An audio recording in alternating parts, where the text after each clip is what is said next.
Assalamualaikum warahmatullahi wabarakatuh. Nama saya Bahtiar Imani, CGP Angkatan 10 Kabupaten Wonogiri. Pada kesempatan ini akan menyampaikan refleksi dwi mingguan modul 3.1, pengambilan keputusan berbasis nilai-nilai kebajikan sebagai pemimpin. Sebagai fasilitator Bapak Pariyadi, kemudian pengajar praktik Ibu Nurul Istiqomah.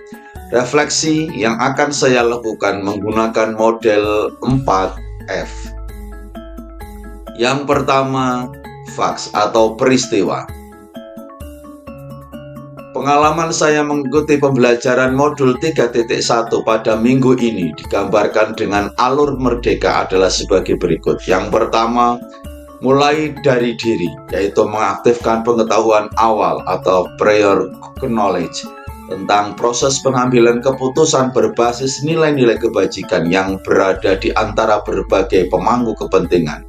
Kemudian memberi tanggapan atau membagi pengalaman pengambilan keputusan di sekolah asal, mengamati proses seorang pemimpin dalam mengambil keputusan, bagaimana proses dan hasilnya. Kemudian eksplorasi konsep. CGP diharapkan dapat mengidentifikasi dan memahami prinsip-prinsip etika yang berdasarkan pada nilai-nilai kebajikan universal yang disepakati dalam lingkungan pribadi maupun lingkungan profesi, serta mengaitkannya dengan nilai-nilai yang disepakati dan diyakini dalam proses pengambilan keputusan dilema etika. Kemudian ruang kolaborasi. Di dalam ruang kolaborasi, secara berkelompok menerapkan 9 langkah pengambilan dan pengujian keputusan dalam suatu kasus dilema etika yang nyata. Kasus dapat berasal dari pengalaman pribadi atau kasus yang terjadi di masyarakat. Pada demonstrasi kontekstual, CGP dapat melakukan suatu analisis atas penerapan proses pengambilan keputusan berdasarkan pengetahuan yang telah dipelajarinya tentang berbagai paradigma, prinsip, pengambilan dan pengujian keputusan di sekolah asal masing-masing dan membandingkan dengan pimpinan di sekolah atau lingkungan lain.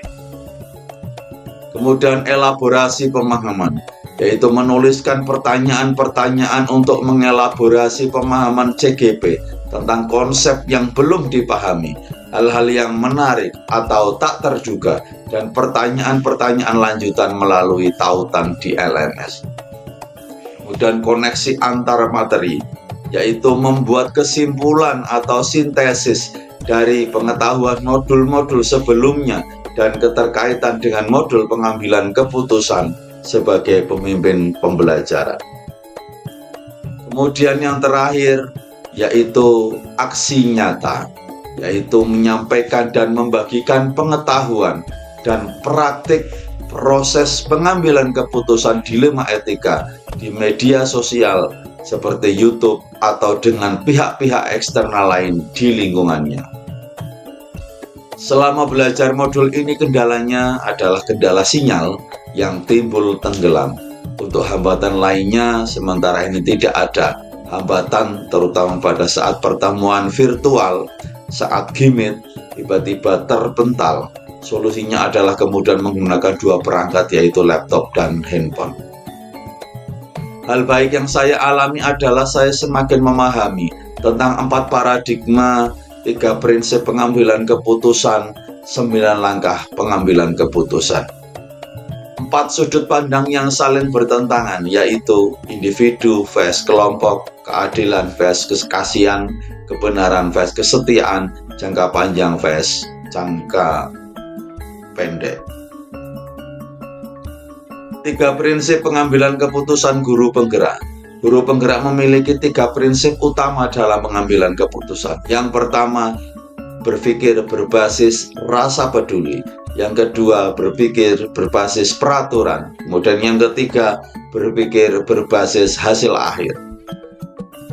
9 langkah pengambilan keputusan guru penggerak. Yang pertama, kenali konflik nilai. Yang kedua, libatkan pihak terkait. 3, kumpulkan fakta. 4, uji kebenaran. 5, uji paradigma. 6, terapkan prinsip. 7. Cari solusi alternatif. 8. Ambil keputusan. 9. Evaluasi dan refleksi. Kemudian feeling atau perasaan. Perasaan saya di dalam mempelajari modul 3.1 ini adalah modul ini telah membuka cakrawala pemikiran saya tentang kompleksitas dan pentingnya pengambilan keputusan, terutama dalam konteks pendidikan. Saya merasa tertantang untuk terus mengasah kemampuan saya dalam menganalisis situasi, menimbang berbagai perspektif, dan membuat pilihan yang bijaksana. Perasaan saya yaitu perasaan awal, saya antusias. Saya sangat antusias mempelajari konsep-konsep baru seperti paradigma dilematis, prinsip-prinsip pengambilan keputusan, dan langkah-langkah yang sistematis dalam membuat keputusan. Kemudian saya juga merasa termotivasi dan terinspirasi. Banyak kasus-kasus yang disajikan dalam modul ini menginspirasi saya untuk menerapkan pembelajaran ini dalam praktek. Kemudian perasaan selama belajar, terkadang ada rasa bingung, yaitu dengan banyaknya konsep dan informasi yang harus saya serap. Kemudian ada tidak yakin, kadang saya sempat merasa tidak yakin dengan kemampuan saya dalam menerapkan konsep-konsep ini dalam situasi nyata. Apakah mampu? Kemudian dalam proses pembelajaran juga termotivasi. Namun itu semua tadi, kebingungan dan ketidakyakinan, terbantahkan saat diskusi dengan rekan CGP dan dukungan dari fasilitator membuat saya merasa lebih percaya diri. Kemudian perasaan setelah mempelajari modul, saya merasa terbebani, yaitu menyadari bahwa pengambilan keputusan adalah tanggung jawab yang besar, terutama sebagai seorang pendidik. Kemudian saya juga merasa tertantang. Saya merasa tertantang untuk terus belajar dan mengembangkan diri agar dapat menjadi pengambil keputusan yang lebih baik. Kemudian saya merasa optimis. Saya optimis bahwa dengan bekal pengetahuan dan keterampilan yang telah saya peroleh, saya mampu menghadapi berbagai tantangan dan pengambilan keputusan. Yang ketiga adalah finding atau pembelajaran. Finding, dari modul ini saya memperoleh pemahaman yang lebih mendalam tentang pentingnya pengambilan keputusan yang berbasis pada nilai-nilai, data, dan refleksi diri. Berikut adalah beberapa poin penting yang saya temukan. Yang pertama, kompleksitas pengambilan keputusan. Saya menyadari bahwa pengambilan keputusan, terutama dalam konteks pendidikan, seringkali melibatkan berbagai variabel dan kepentingan yang saling terkait. Kemudian pentingnya nilai. Nilai-nilai pribadi dan profesional menjadi kompas yang memandu kita dalam membuat keputusan. Kemudian peran kecerdasan emosional. Kecerdasan emosional memainkan peran yang sangat penting dalam pengambilan keputusan. Kemampuan untuk mengenali dan mengelola emosi diri sendiri, serta memahami emosi orang lain, dapat membantu kita membuat keputusan yang lebih bijaksana dan empati. Kemudian yang keempat adalah future atau penerapan. Pengembangan diri yang dilaksanakan. Berdasarkan pemahaman terhadap keempat paradigma dilematis, 3 prinsip pengambilan keputusan, dan 9 langkah pengambilan keputusan, saya akan fokus pada pengembangan diri berikut. Yang pertama, meningkatkan kecerdasan emosional.